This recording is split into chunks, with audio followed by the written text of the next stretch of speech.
Are you awake? I thought I heard you get up.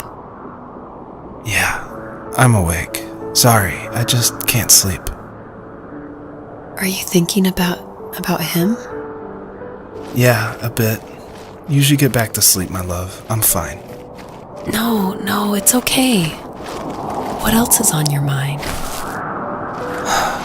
I don't know. It seems weird, but I had one of the most vivid dreams of my life. I saw a fox on a snowy mountain, just looking confused and worried. Those eyes. I can't get those eyes out of my head. She was running in the windy snow, looking for something. Do you think it has to do with you and what's been going on? I don't know. It was just a dream, Rachel. They're not meant to make sense. A lot's happened the past couple days, that's all. Well, if you're not going to sleep anyway, you should tell me. I want to hear. All right.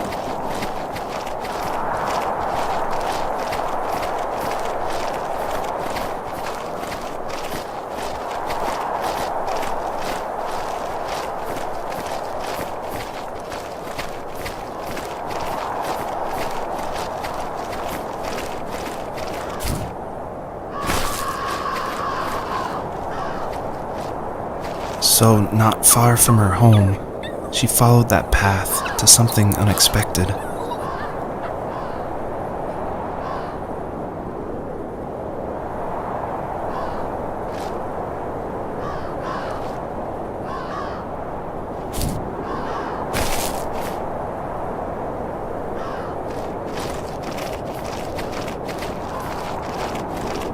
She couldn't stay, though. She had to find her other 2 children. So she took that path. She followed it towards something ancient. Something with answers.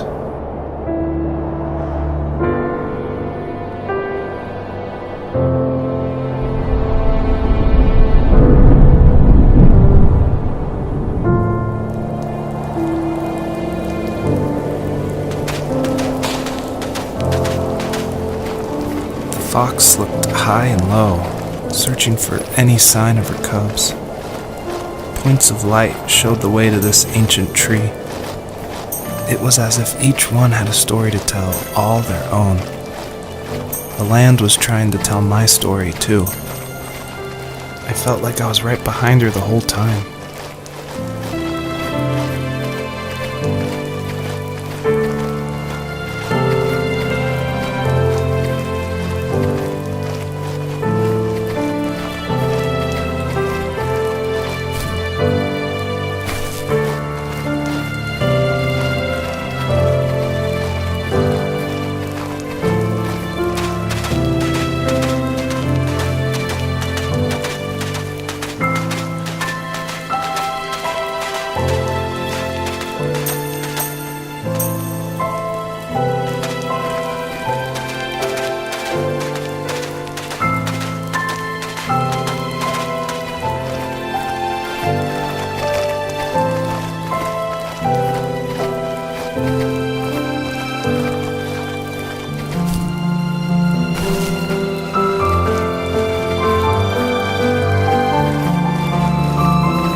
As a kid, did you ever do show and tell in your class? Yeah, I think I only did it once, when I was in the 4th grade. You know how my life was around then. I wanted to show my class what helped pass the time and distracted me, so I brought a dozen paper cranes I had made. I think I told everyone how badly I wanted to be a bird and fly, embarrassingly enough. Don't be embarrassed. Every kid wants to fly. For me, it was another toy from my dad, a wooden boat. I remember guarding it so carefully in my hands as I walked into class. When I sat down, a group of boys immediately made fun of it. They asked which trash can I found it in, or why an ugly log was my favorite toy. When I got up, I didn't even want to tell them my dad had carved it. I said it was a joke gift my friend had given me. Kids can be so cruel. Some of them are. I shouldn't have let them get to me, but it did. It's amazing we bounced back at all.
Do you remember what my dad did for a living? Wasn't he like a lumberjack? That's one way of putting it. If wood was a canvas, then a carving knife was his paintbrush. Even after working a 50-hour week, even after his hands were more splinters than skin, he would bring home the nicest piece of Alaskan weeping cedar and make me toys. That wooden train was the first toy I can remember, and I loved it. I just knew from a young age I was going to be a lumberjack, like my father.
Usually those kids would leave me alone, but somehow they could tell I was different. They made fun of how far away I lived. They called my dad a sourdough. I was a blabbermouth as a kid, telling my dad stories I made up for hours. But after that show and tell, I didn't tell him much anymore. He didn't know exactly what was wrong, but his best guess was that the toys he carved weren't cool enough. He carved me a tank and tried to tell me what it was like to be in a real tank as a serviceman. I didn't know your dad was in the military. Yeah, in the army. The sad thing is that I'd pretty much forgotten until just now. There's so much I still don't know about him. I'm sorry. He knows how much you love him. You're going to see him again soon and have some closure, I'm sure.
ask myself, why talk to anybody anyway?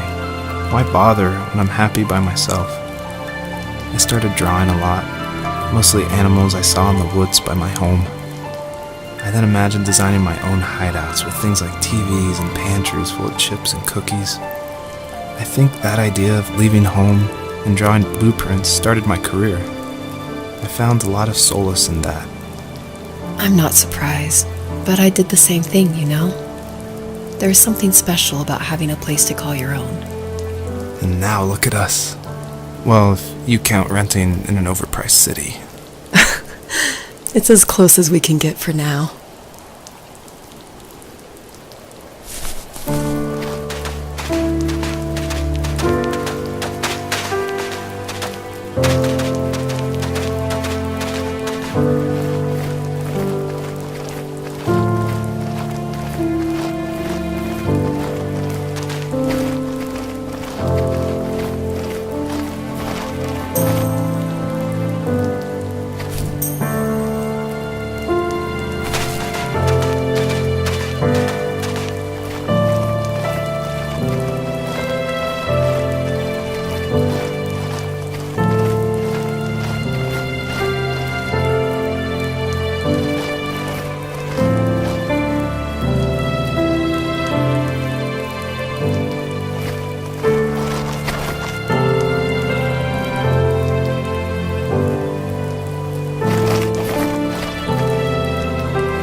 My teenage years were full of sketching, angst, and trouble. I wasn't popular or unpopular. Maybe just forgettable. I guess that gave me a sense of freedom, so I hung out with crazy kids, doing crazy things, even though I mostly just watched the chaos ensue. We did it all. Put fireworks in mailboxes, hide roadkill in people's garages, break windows of the barber shop in Anchorage. My dad was furious, but he was so busy working he couldn't do much to stop me from going out. I think being an adult means there's no one to stop you making hard decisions. He had to make a living, and he couldn't be in two places at once. Yeah, I realize that now. But at the time, I was sure he was more interested in growing his business than what was going on with me.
I always wanted this game to be very meditative and relaxing, but I know there's a balance between keeping the player's interest. So I added this butterfly jumping mechanic just to spice things up. I used a plugin called Playmaker for Unity, which in a visual editor lets you do interactive things, which is perfect for me because I do come from a film and design background. But on the flip side, I really wish I was good at code, because this jumping mechanic, the jumping mechanic in the whole game actually, has frustrated a lot of players. But hopefully I've been able to fine tune it, so it should feel a lot better now. I would just hate that this meditative game would get frustrating, so I've definitely I've lowered the gravity, I've made the jumps more consistent, so hopefully people can just focus on the world and the story.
He was working another late night, and my friends were over, saying how bored they were and how they'd come all the way out to my house for nothing.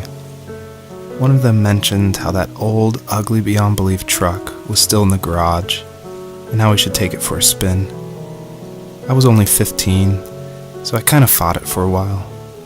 The next thing I knew, we were careening around the mountain path, rocks spitting onto the sides of the cliff, while my dad's cringeworthy bluegrass blared out the speakers. I drove while my friends were in the back of that yellow and purple truck, throwing beer bottles and trash at anything remotely interesting. Felt like I was soaring in the air with borrowed wings. But all good things have endings. A cop outside of Eagle River pulled us over after he saw us in a bottle rocket into someone's yard. What followed was a long night of talking to disappointed adults and feeling smaller than ever.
After he drove me home from the police station, I blew up at him, saying how I never wanted to be like him, how I was going to be someone and leave that hick icebox for good.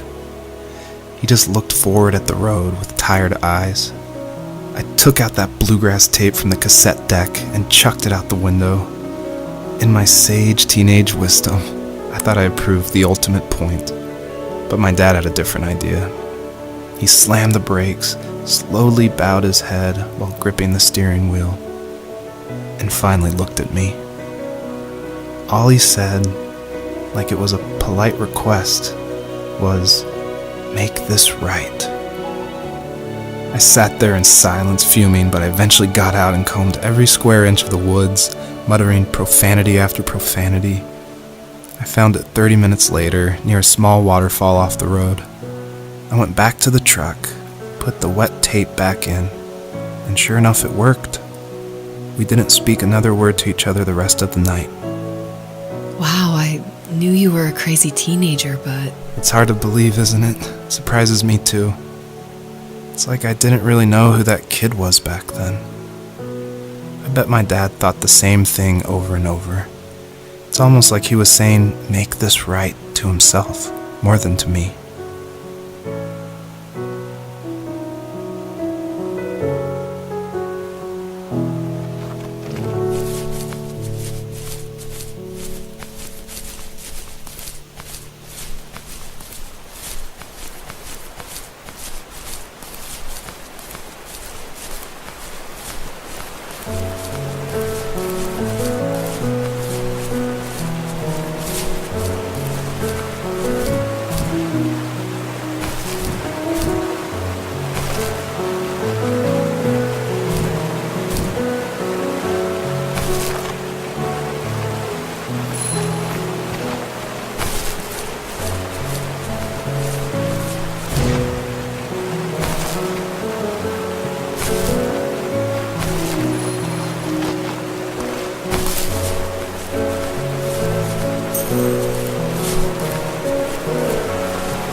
Notice there's a little pond here, and believe it or not, I tried everything I could to get swimming working in this game, and I just could not do it, unfortunately.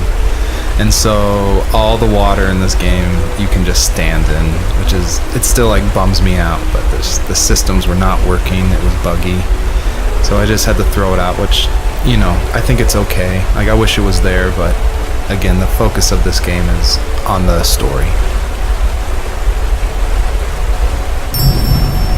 You may have noticed there's a little pond here, and believe it or not, I tried everything I could to get swimming working in this game, and I just could not do it, unfortunately. And so all the water in this game you can just stand in, which is, it still like bums me out, but the systems were not working, it was buggy, so I just had to throw it out, which, you know, I think it's okay. Like, I wish it was there, but again, the focus of this game is on the story.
My biggest hope for the players that are playing is that they realize how similar these two parallel stories are, of this fox looking for her missing cubs, and also of this son reconnecting with his father. And so I try to add little touches in the voiceover and in the environment to help draw those parallels, even if they seem totally dissimilar. A big example is the truck, for instance, that Joseph grew up with. It's purple and yellow like the butterflies for this fox. So I tried to add as many touches like that throughout the story as possible.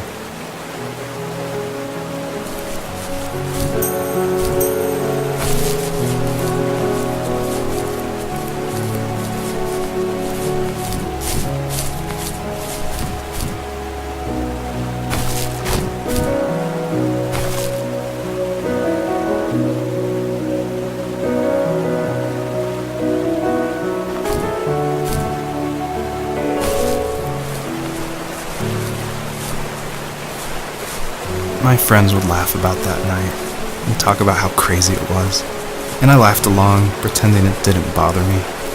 But it did. I imagined my friends growing old in the bush, unable to find that thrill in those godforsaken ice fields. It's like those mountains were a literal wall, keeping me from leaving, where all I would have to look forward to are lumber yards and evening beers. I had to climb over. That was my only goal for a long time.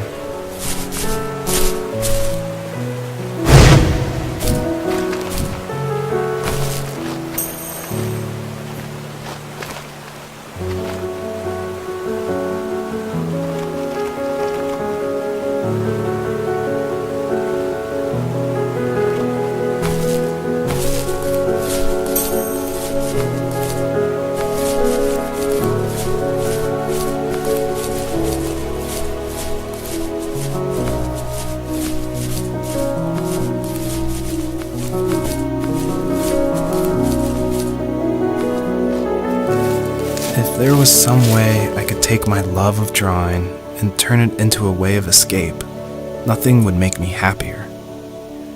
I wanted to create instead of tearing trees down.